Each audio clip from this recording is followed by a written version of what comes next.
yo estoy a los 3 años y él está a un lado mío muy cariñoso, pero yo no recuerdo si desde ahí o no. O sea, desde que yo tengo uso de razón, lo hacía. ¿Cómo podía yo decirle a mi familia lo que me estaba pasando si yo sentía que me hacía pipí pues por él, ¿no? O sea, yo sentía que era por eso, porque me dolía.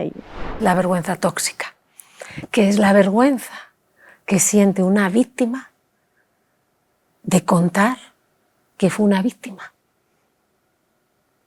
Y de esa vergüenza tóxica se aprovecha ¿quién? El depredador. Salvaste de un infierno a tu hermana. Pues es maestro. Es maestro. Y me siento culpable y de hecho esa fue una de las razones por las que estoy aquí. ¿Has vuelto a disfrutar tus relaciones íntimas? ¿Te reciben bien? Sí. Sí, me reciben bien, como si fuera una entrevista. Me piden mis documentos. ¿Tus documentos? Era como una agencia. ¿Pero qué documentos te piden? Acta de nacimiento, credencial de lector. Nunca dejen sus documentos y les vamos a decir por qué. Tú agarras los papeles y corres lo más que puedas.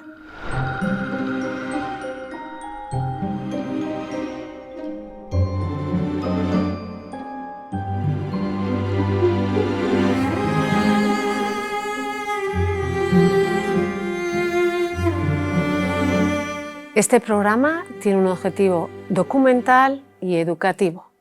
Su propósito es que si tú pasas por la misma situación, tengas más herramientas para superarla. Y las situaciones que vivió Daisy fueron muy duras. Daisy, desafortunadamente, has tenido que hacer 3 horas en transporte y falló el transporte. Y si acabamos esta entrevista, te voy a pedir una segunda oportunidad para entrevistarte de nuevo, porque tu vida yo creo que la tendrían que llevar al cine, porque es una historia auténtica de superación. Y empiezas con un padre con adicciones, ¿verdad?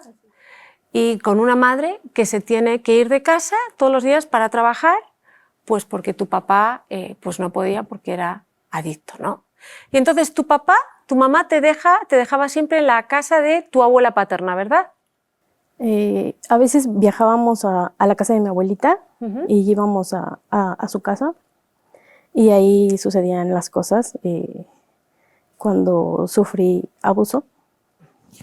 A ver, ¿qué pasó exactamente? Tú tendrías 4 años, ¿verdad?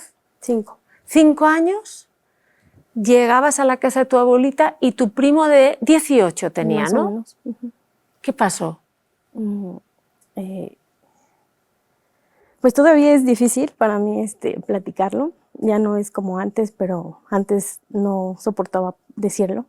Ahora ya estoy un poquito mejor. Ahorita un poco nerviosa, pero bueno. Fueron momentos difíciles porque pues era una niña, ¿no? Hoy que lo entiendo. En ese tiempo cuando pasaba, yo sentía que era jugando, que eran juegos. Él y yo me hablaba y me metía a un cuarto. Yo bajaba al baño y me metía a un cuarto. ¿Cuándo fue la primera vez que te dijo, Daisy, ven aquí abajo? ¿Cómo lo hizo? ¿Cómo hizo para captarte y llevarte a un baño? No, siempre jugaba desde chiquito. Fueron como muestras de cariño. Era cariñoso.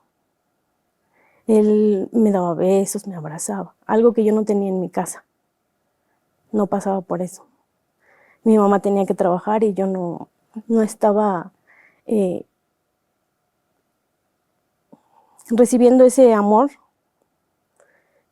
por parte de mis padres. Y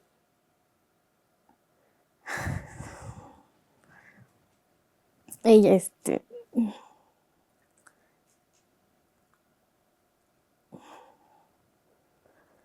pues me tocaba, me llevaba al cuarto y empezaba con muestras de afecto. Él me llevaba, le decía, estábamos toda la familia y le decía a mi mamá, la voy a llevar a la tienda, la voy a llevar a comprar. Y me llevaba, así. sea, todos lo notaban normal, cariñoso, atento, como cuando quieres a la primita, a la sobrinita. Y más cuando esa primita no tenía la atención ni el cariño de su papá, ¿verdad? Así es. Ni de mi mamá tampoco, porque mi mamá estaba ocupada trabajando.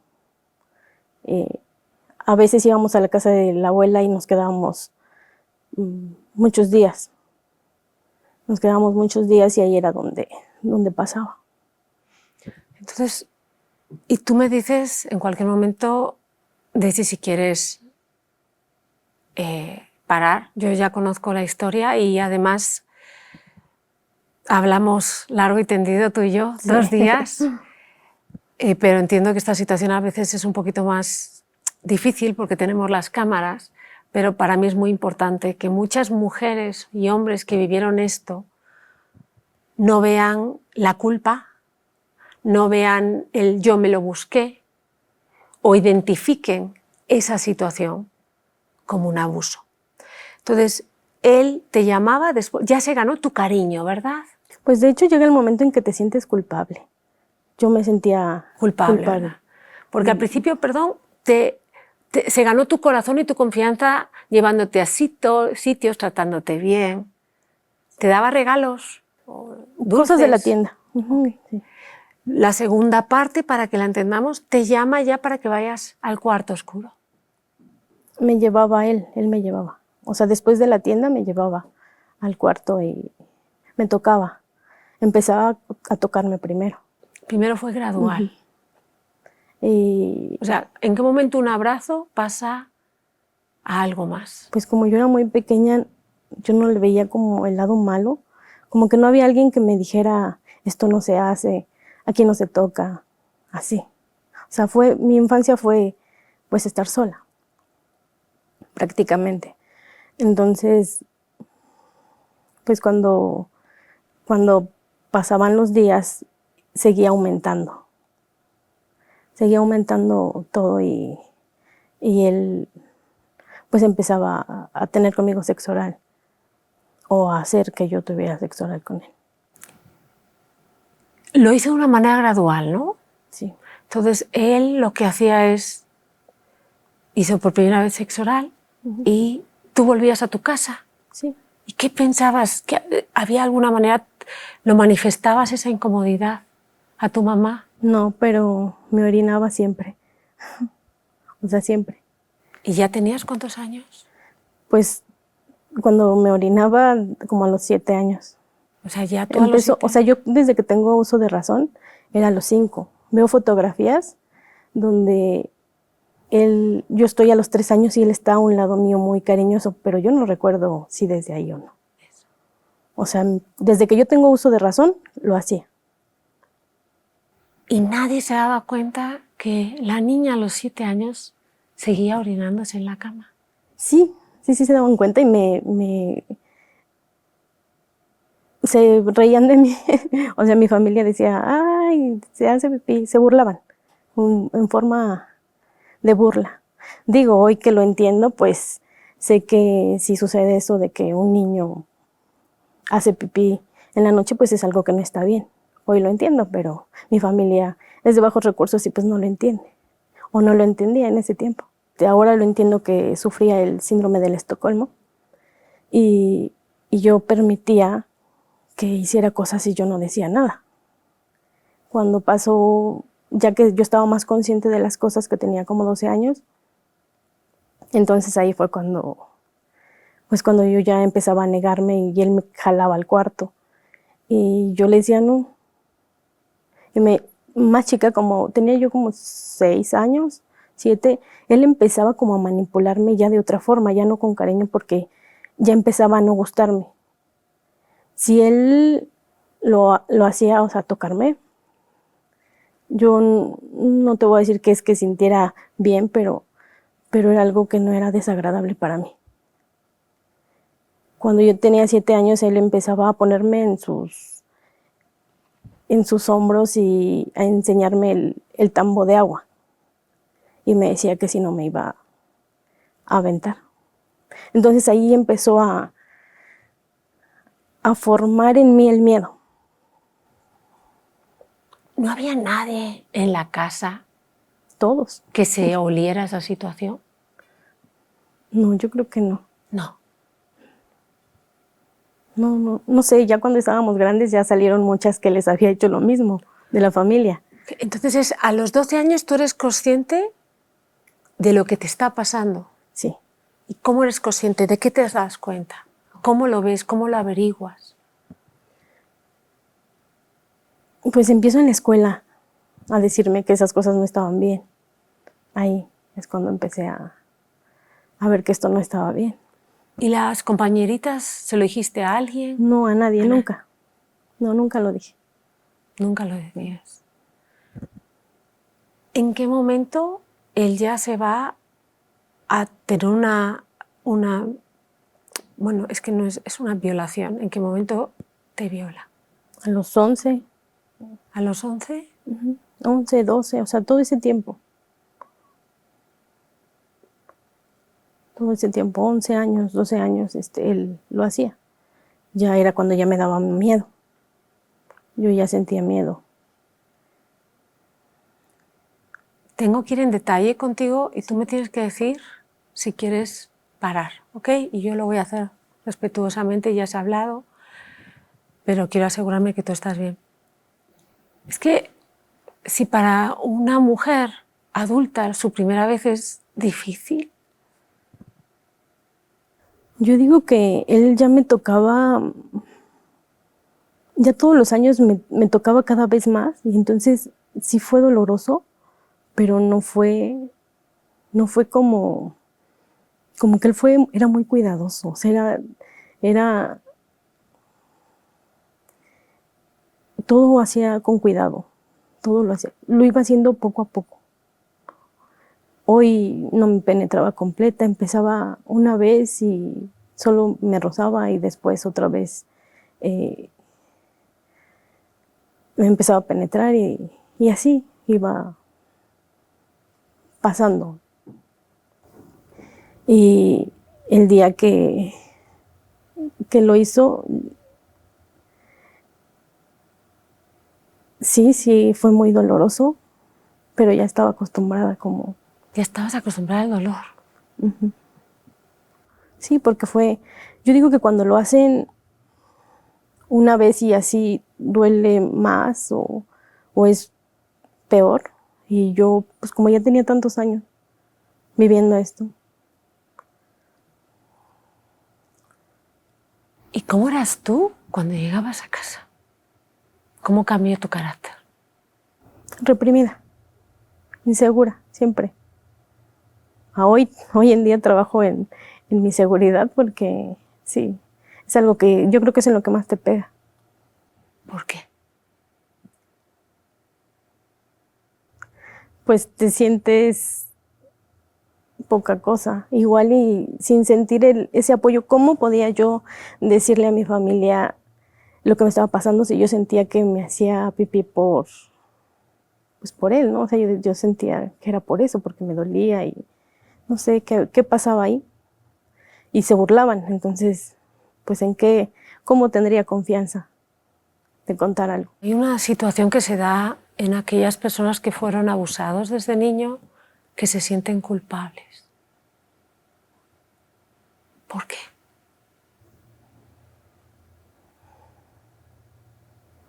Porque llegas al momento en que sabes que eso es malo y que tú estás siendo parte de ello.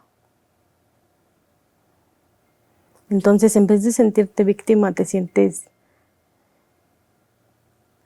parte de. ¿A qué edad acabó esto? Cuando se separan mis padres,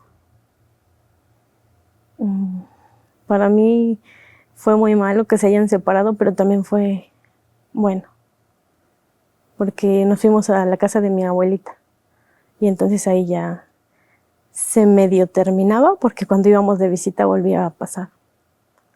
Se medio terminaba. Entonces, ¿cuándo fue la última vez? ¿A qué edad fue la última vez, si tú recuerdas? Pues como a los 13, más o menos, como a los 13.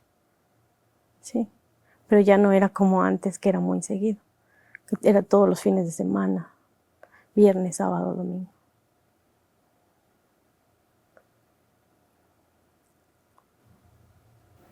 ¿En aquella época ya habías tenido la regla?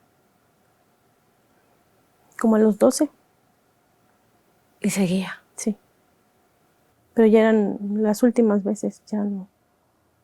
Y mientras tanto, nadie de tu familia sabía esto. No, mi mamá lo supo hasta que yo tenía como 17.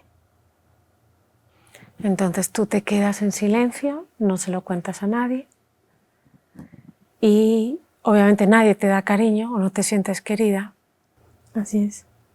y te encuentras a una persona. Yo creo que más que nada me afectaba mucho lo de mi padre. La separación de ellos me afectó muchísimo.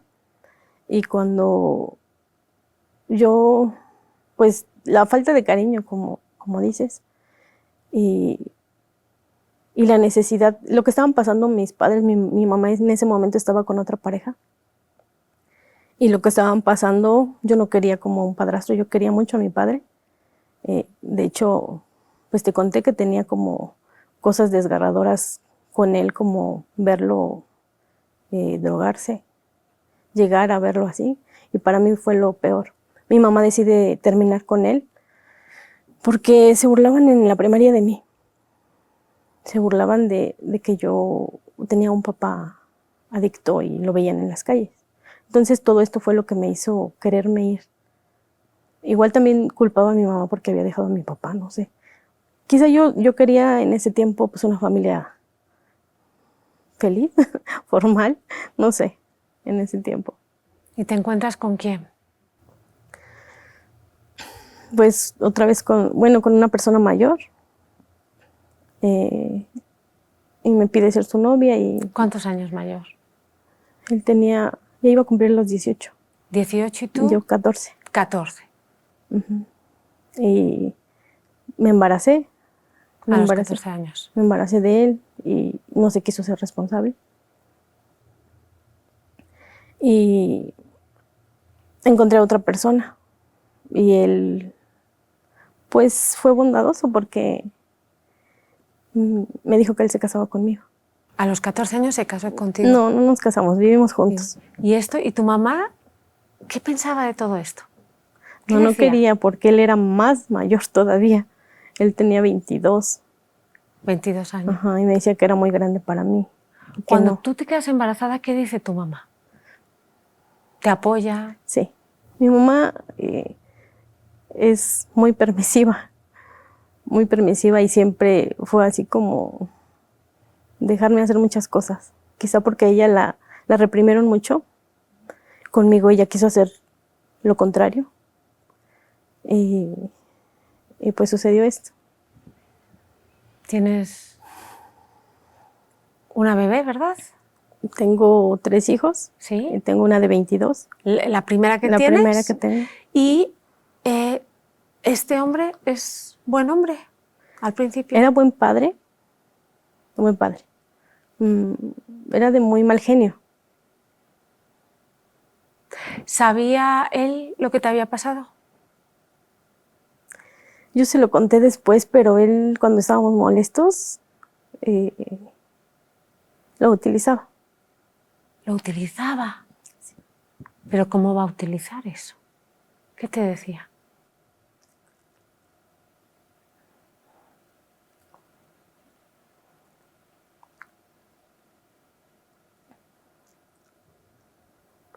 Se burlaba de que había sido yo abusado. Se burlaba. Uh-huh. ¿Qué decía exactamente? Y me decía, yo le decía, no sé, igual lo insultaba y él me decía, por lo menos a mí no me violaron, o cosas de ese tipo. Uh-huh. Así. Cuánto dolor. ¿En qué momento tú decides? Tú lloras, recuérdalo, pero ahora estás en otra situación y para la gente que nos está viendo, este mujerón tiene un final feliz, ¿ok? Para que vean tu historia de superación, que es maravillosa. Pero llega un momento en el que decides hablar a alguien de ese abuso de la niñez. ¿A quién se lo cuentas? A mi mamá, porque había momentos que a veces, como yo ya estaba viviendo con él, a veces mi hermana se quedaba sola. Yo cuidé a mis hermanos, soy la mayor, y cambiaba pañales, hacía biberones y todo eso. Entonces, yo le dije, no la dejé sola. Yo ya no podía estar ahí cuidando a mis hermanos. Y yo le decía que no la dejara sola. Y ahí me vi obligada a decirlo. Porque yo no le veía como el caso de decirlo, porque sentía que ya había salido de ahí. Y eso era lo más importante. Y sentías vergüenza. También. Es algo de lo que yo hablo mucho, que es la vergüenza tóxica, que es la vergüenza que siente una víctima de contar que fue una víctima. Y de esa vergüenza tóxica se aprovecha ¿quién? El depredador, el abusador, porque sabe que tú no vas a decir nada. Pero ahí tú saliste y dijiste, me da igual, quiero salvar a mi hermana. Y por eso no lo hiciste por ti, lo hiciste por otra persona, se lo contaste a tu mamá. Sí. ¿Cómo reacciona tu mamá? Mi mamá es, como te decía, muy reprimida. Ella es como callada, no dice las cosas, no. Quizás todo lo que siente lo guarda. Y ella no, pues estaba a lo mejor enojada. Yo era culpable, se sentía, yo creo que más que nada, más que enojarse, se sentía culpable. Y no pasó nada. Como era familia, y como era familia, hijo de mis tías con las que mi madre se llevaba muy bien, pues para ella era familia. Hay gente, para que lo tengas en cuenta, que les cuesta mucho verbalizar sus emociones. Sí. Es muy duro para ellos. Y eso es todavía peor porque es como una cárcel, porque guardan la presión. Pero el hecho de que no dijera nada, que no lo denunciara, que no se lo dijera a sus hermanas, eso sí creo que incentiva a ese abusador a que siga. Sí. Al final, o sea, tu hermana no fue abusada, ¿no? No. Gracias a ti. Pues... ¿No estás orgullosa? De verdad. Salvaste de un infierno a tu hermana. Y quién sabe también si a tu hermano, porque a veces les dan por ambos sexos. ¿En qué momento lo denuncias al resto de la familia? Empiezo a contárselo a mis tías cuando crezco un poco más. ¿Qué edad era eso? 18. ¿A quién te acercas? ¿Cómo lo haces? Tengo tías con las que me llevo bien y a ella se lo platiqué y ella lo dijo a los demás. Se lo contaste a ella. Con todo lujo de detalles, ¿cómo lo hiciste? Porque hay mucha gente que nos está viendo que está viviendo esa situación. Se lo platiqué y le dije, ¿sabes qué? Me pasó esto con él. Y entonces empezaron a salir las sobrinas que también pasaron por eso, hasta su propia hermana.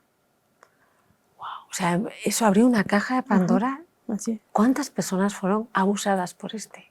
Pues 2 y yo 3. 3. Ajá, y con otra, pues ella dice que jugaba. Ya no lo toma como abuso. O sea, 4 personas, posible 3. ¿Qué pasa después?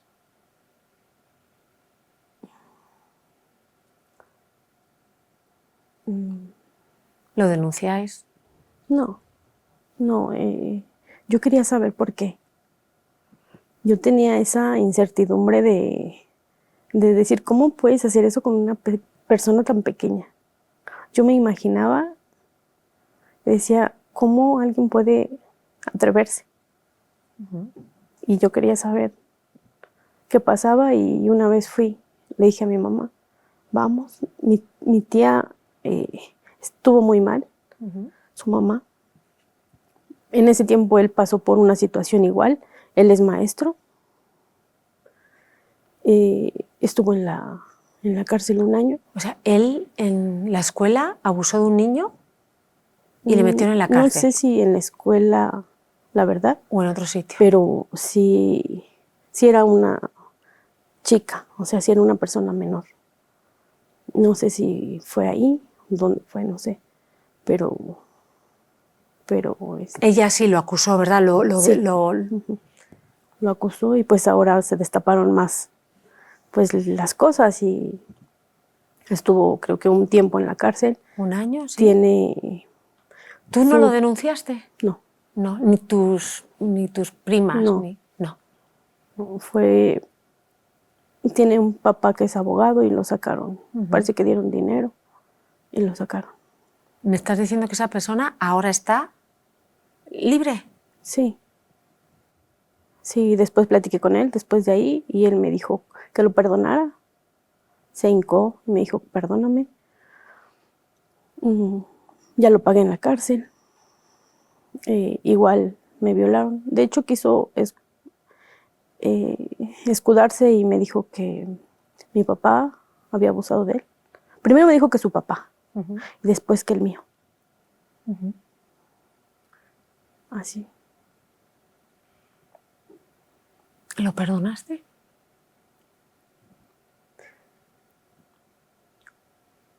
Yo creo que para sanarnos necesitamos ver el porqué de las situaciones. Creo que es una persona enferma. Cuando empecé a estudiar, comprendí que no se justifican, pero es una persona enferma que a lo mejor y pasó por lo mismo. O sea, a ti sí te queda claro, tú tienes la convicción de que si pasó, no le preguntaste, oye, si tú pasaste como lo mismo y tú sabes el dolor que llevo dentro y sabes por qué lo hiciste. Porque sé que es una situación mental, muchas veces, otras a lo mejor no. Sí creo que no merece estar libre, sí creo que no merece estar en una escuela. ¿Está en una escuela? Pues es maestro. Es maestro. Y me siento culpable y de hecho esa fue una de las razones por las que estoy aquí. Porque por lo menos la familia que no sabía, pues lo va a saber. Se van a enterar o van a ser más cuidadosos. Han nacido niñas más pequeñas, sobrinas. Y como me decías tú cuando platicamos, a estas personas no lo hacen una sola vez. Lo siguen haciendo. No paran. La mayoría de ellos no paran. Así es. Entonces tú tienes miedo. No. O sea, miedo no tú personalmente de que les pase a otras niñas. Ah, sí, miedo de que les pase a otras. Sí, claro, por supuesto. Es difícil pasar por eso. Yo he sido educadora y es muy difícil ver unos seres tan pequeños que pasan por eso. Él anteriormente creo que era maestro de kinder, porque es de educación física. Y él era de preescolar y ya después creo que es de secundaria, algo así. ¿Por dónde vives tú? Yo por el Estado de México. El Estado de México. Ajá, y él también se llama Tepojaco, algo así. Sí. Por el Estado de México. Okay. No vamos a decir el nombre porque no quiero que tengas ningún tipo de repercusión legal. Pero la gente que esté aquí, que te conozca, te puede llamar y tú puedes hablar directamente con ellos de quién es él. Así es. ¿Has vuelto a disfrutar tus relaciones íntimas? Sí, pero soy de las personas que estoy callada siempre. Aunque yo tenga sensaciones buenas o bonitas, soy callada. Y yo siento que fue eso. Porque yo sí creo que sí he superado muchas cosas, pero es algo como que me quedó. Sí, eso. O sea, soy callada al momento de tener una una relación sexual. Hemos hablado de lo que te pasó en tu niñez. A los 14 tienes tu primera niña. ¿Cuándo es el segundo hijo que tienes? Como 7 años después. Con la pareja que empezó contigo, Así es. ya tienes 3 hijos. Y eras una persona, no estabas feliz en tu matrimonio. No, no lo quería, pues no. Me casé con él por salir de mi casa. Y cuando me caso con él, pues me casé sin amor, porque él pues me ayudó. Siempre lo vi como esa parte de ayuda. A final de cuentas a él ya no le gustaba como, pues que yo no lo quería. Y él empezó a sentirse descontento, ¿no? Y empezó a tratarme mal. Aparte que vivíamos mucha pobreza. Entonces, vivía pobreza y yo ya no quería vivir de esa forma. Y entonces de repente ves una tía que tiene trabaja con decanes, ¿verdad? Y dice, esta mujer tan guapa, te puedo ayudar a, digamos, a trabajar como... ¿Cómo fue el trabajo? Era de decán, pero ¿cómo era? Demostradoras éramos. Demostradora, ¿verdad? Sí. En las tiendas de autoservicio dábamos degustación y vendíamos. Y Labor dices, de venta y así. De aquí soy yo, empiezas a, digamos, a ganar autoconfianza, ¿verdad? Y de repente dices, bueno, pues yo voy a también probarle, y ves un anuncio. Sí, veo un anuncio en el periódico. En ese tiempo, ya tiene muchos años, no había como tantas redes como ahora. Y veo un anuncio en el periódico que decía que solicitaban edecanes. Y voy al lugar, hablo por teléfono y me citan. ¿Dónde estaba el lugar? En Satélite. Satélite. Yo nací en Tlalnepantla y estaba muy cerca de ahí. ¿Te reciben bien? Sí. Sí me reciben bien, como si fuera una entrevista. Me piden mis documentos. ¿Tus documentos? Era como una agencia. ¿Pero qué documentos te piden? Acta de nacimiento, credencial de lector. Acta de nacimiento, credencial de lector. Comprobante de domicilio. Sí. Así. ¿Y esos documentos sacan una copia o se los quedan? No, se quedaron con todo.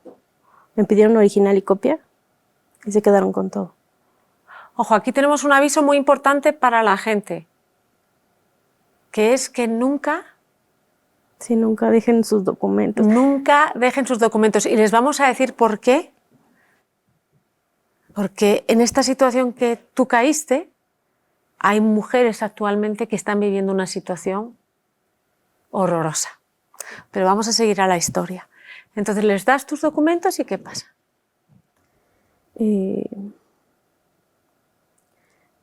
Me dicen que me piden los documentos, me dicen que voy a trabajar con ellos, me corroboran pues, los documentos y todo, me empiezan a entrevistar, a preguntar de dónde soy, si soy casada, si cuántos hijos tengo, todo eso. Yo me acababa de separar de él y yo no tenía trabajo. O sea, saben todo, los datos de tu vida personal y profesional. Ya saben qué tipo de persona eres, tus vulnerabilidades. Y entonces ya tienen todo, hasta tus documentos. ¿Qué tipo de trabajo te ofrece?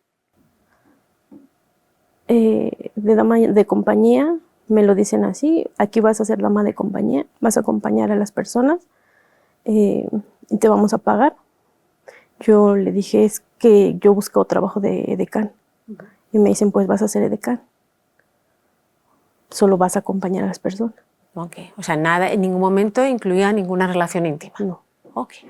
Y yo le dije que cómo era, que si iba a hacer algo malo, y me dice, no, no vas a hacer aquí nada malo, solo vas a acompañar a las personas y te vamos a pagar. Entonces empiezan a llamarme. Fui a acompañar a una persona. Aquí habían personas de mucho dinero, gente del narcotráfico. ¿Y qué hacías? ¿Ibas a cenar con ellos? Sí. Nada más. Salíamos a cenar, a veces íbamos a fiestas. Cuando yo veo, pues que no yo ya no quería estar ahí. Pues les digo que no. Que ya no quieres estar. Y Nunca te obligaron a acostarte con nadie, ¿verdad? no. Les digo que ya no quiero estar. Y me dicen que pues lo sienten porque saben dónde viven mis hijos y les puede pasar algo. Después, pues yo seguí ahí un buen rato. Seguí ahí un buen rato. Trabajando como dama de compañía, ¿verdad? Sí. Sí, me daban dinero. ¿Por qué zona ibas como dama de compañía? ¿Te iban a Satélite? ¿A otros sitios más? Lejos, llegué a ir hasta Tamaulipas. Satélite, Tamaulipas. ¿Y os llevaban en avión, en autobús? ¿Cómo era? En camioneta. En camioneta. Sí. ¿Cómo era eso? ¿Te llamaban y te dicen, tienes un...? ¿Cómo funciona? Sí, te llamaban y te decían, necesito que vengas. Yo en ese momento estaba sin dinero, sin nada. Me acababa de separar. Y me decían, sí, ven, me hablaban, me decían, ven, vas a ir con un cliente, ya iba. ¿Te daban la descripción del cliente? ¿Te decían de qué hablar? No, nada. Ni siquiera me decían a dónde iba a ir, vas a ir, nada más. Nada más. Ajá. Llegaba y ellos me llevaban, me entregaban en el lugar y ahí mismo me recogían. Ellos se hacían llamar representantes. Okay. Así, ese era su nombre. Y ya así pasó algo de tiempo hasta que me llevan a otro lugar. Yo me imaginaba que era otra cita. Llego al hotel y cuando llego al hotel no me dicen a mí a dónde iba. Llego a ese lugar, entregan mis documentos en la recepción, yo me quedo parada, baja una persona, me dice, espérame aquí, se sube al segundo piso y hay una recepcionista ahí, que era una señora grande de edad, y me dice, nunca entregues tus documentos a nadie, y menos tus originales. Él baja, me sube, me dice, pásate, sube las escaleras. Subí las escaleras y veo una cama como con 7 mujeres. ¿En la cama? Sí, como dormidas. Todas juntas estaban ahí. Observa y me vuelve a bajar. Me volvió a bajar al primer piso. Y me mete a un cuarto, me dice, espérame aquí. Se va, se escuchaba que discutía con alguien. Después de eso, discutía con alguien, con una chica, y entra la chica a la recámara, la deja ahí, y la chica pues se veía mal, se veía que había llorado. Estaba un poco golpeada. Me dio miedo, en ese momento me dio miedo. Y yo dije, ¿qué está pasando? Yo pensaba que era como una cita. Con alguien, ¿no? Y de repente te encuentras con una mujer, bellísima me dijiste Sí. que era, guapísima, llorando. Sí. ¿Y qué te dice ella? Le digo, oye, ¿qué está pasando? ¿Qué pasa aquí? Y me dice, yo ya le pedí que no lo siga haciendo conmigo. Si quiere ponerme a trabajar, yo voy a seguir trabajando, pero que ya no me golpee ni me toque. Me dice, ¿apenas acabas de llegar? Y le digo, sí. Y me dice, ¿te van a poner a trabajar? Le digo, ¿cómo? Sí, aquí en la calle te ponen a trabajar y ellos te cuidan. Y le digo, no, es que no puede ser, no te entiendo. Me dice, sí, te van a poner aquí a trabajar. Aquí nos ponen a trabajar un rato, 4 horas y te deja descansar un rato y pone mientras a otras muchachas, las deja trabajando y después regresan a descansar. Y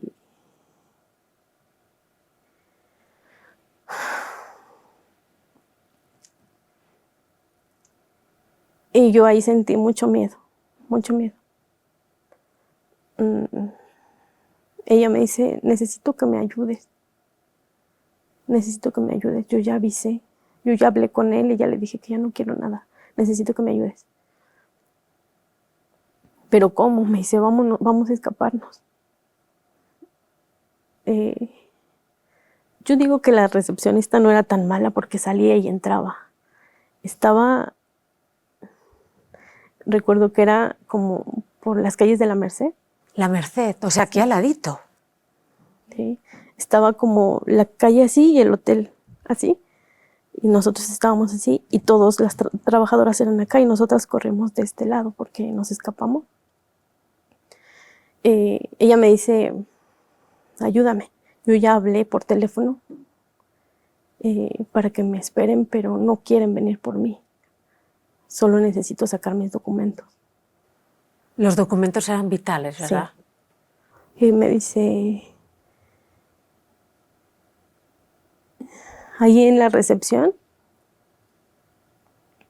ahí está atrás una mochila roja. Esa es mi mochila. No sé cuánto tenía ella ahí. La verdad no sé cuánto tenía. Yo no le pregunté si hay personas allá afuera, ni siquiera lo pensé, o sea, no. Yo lo que quería era salir de ahí. En ese momento no tenía conciencia de las cosas, yo lo único que quería era irme. No me daba miedo que me fueran a hacer algo afuera. No, yo lo único que quería era escapar irme. y estar con tus niños. Claro.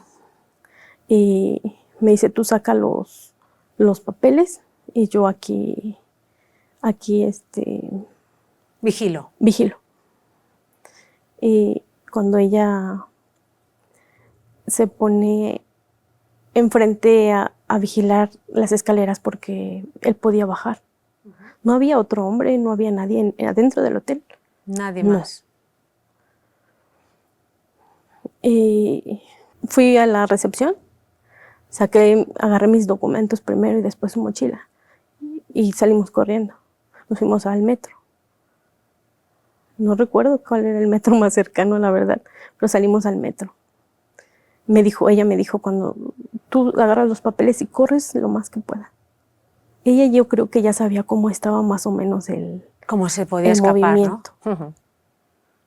Sí, y claro, sí, tú eras la única porque estabas en el piso casi al lado y abajo es donde estaban los documentos, las de arriba ya no. En cuanto te mandan arriba es imposible escapar. Yo me imagino. Okay.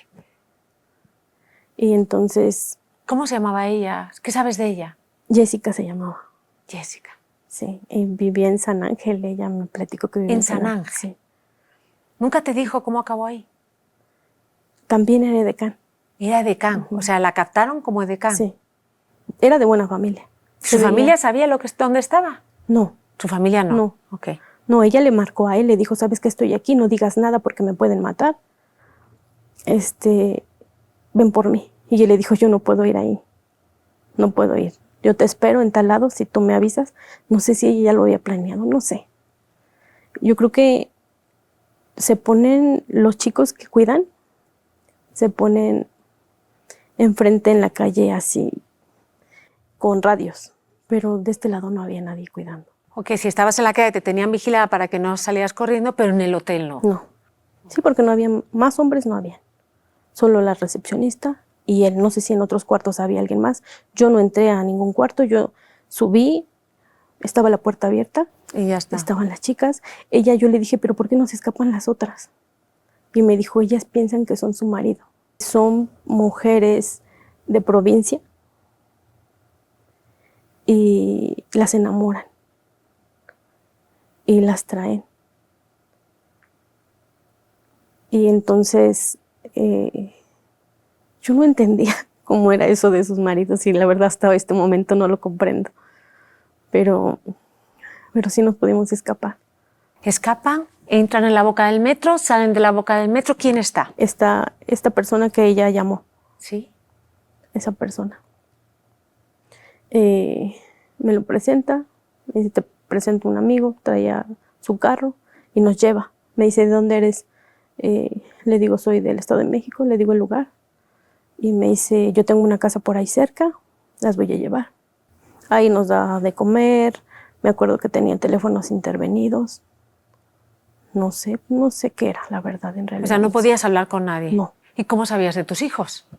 No, ahí no sabía de mis ¿Quién te hijos. los estaba cuidando? ¿No estabas volviéndote loca? Sí estaba muy preocupada, pero me sentía libre en ese momento. Yo creo que en ese momento, no sé si estaba pensando en mis hijos o no, sino que estaba pensando en que ya estaba libre. Estabas dando forma a lo que viviste y pensar qué me pudo haber pasado. Exacto. Y no te pasó. Nos quedamos esa noche ahí y ya después me deja ir a mi casa. A tu casa. ¿Has vuelto a saber algo de esta chica? No, ya no volví a saber nada de ella. Ese día sí platicamos eso poco, porque nada más fue como parte del día que tuvimos para platicar, pero hasta ahí ya no. Vuelves entonces a tu casa. Sí. Y vuelves con tu ex, pues por la situación que has vivido. Mi mamá toda su vida trabajó, nunca dejó de trabajar, entonces mi mamá como que siempre estaba ocupada y no te podía ayudar. No. O sea, casi de mi vida pues todo lo vivía yo independiente, o sea, sin una familia como tal que me dijera, ¿dónde estás? ¿Qué haces? ¿Qué te sucedió? Yo te estoy acelerando, pero tú sabes que en esta entrevista incluso teníamos 2 horas, tú y yo, pero bueno, pues este metro de la Ciudad de México, que es maravilloso, a veces se retrasa. Viene esta fiesta familiar, te encuentras con esa persona que te gustaba cuando eras jovencita, estaba ahí tu pareja, y de repente ese hombre, ¿qué hace?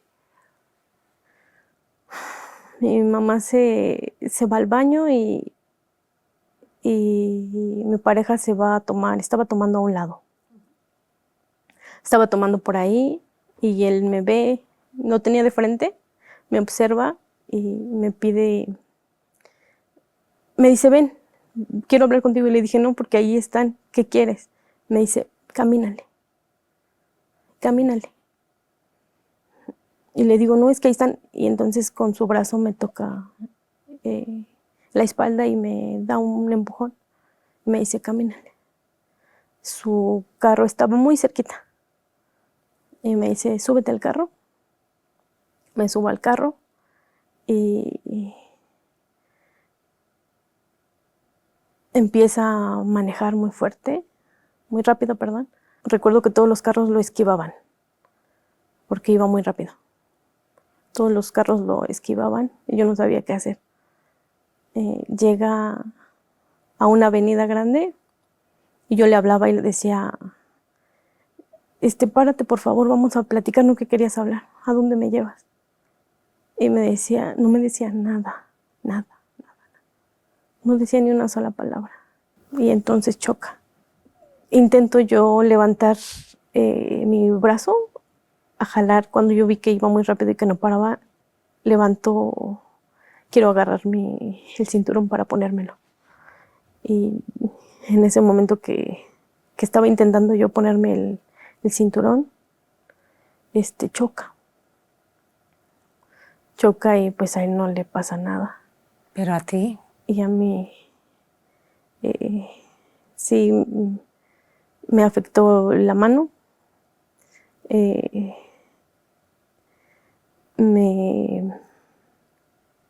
Se me volaron todos estos dedos de aquí. Todos los deditos, a ver, así a mí. Es que traigo el papel. Da igual. Y te quedaste sin... Sí, y estos me los cosieron, me los volvieron a... Porque ahí no se te nota, te lo hicieron muy bien. ¿Dónde te trataron?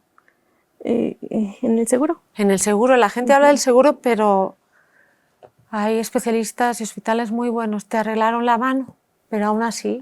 No lo puedo cerrar bien, o sea, no puedo hacer muchas cosas. ¿A él lo meten en la cárcel por qué? Porque fue privación de la libertad. Cuando intentas meter a alguien a un carro, desde ese momento es privación de la libertad. Y ahora yo, como no me queda tiempo, voy a contar, no el final de la historia, el principio de lo gran mujer que eres, Daisy. Ok, gracias. Porque tocas fondo. Caes en una depresión profunda. Te encuentras con una terapeuta, ¿verdad? Sí. ¿Y esa terapeuta qué hace? Pues me ayuda, me ayuda. Me mandan, cuando me vuelvo a casar con otra persona, esta persona me golpeaba y una vez me golpeó muy fuerte.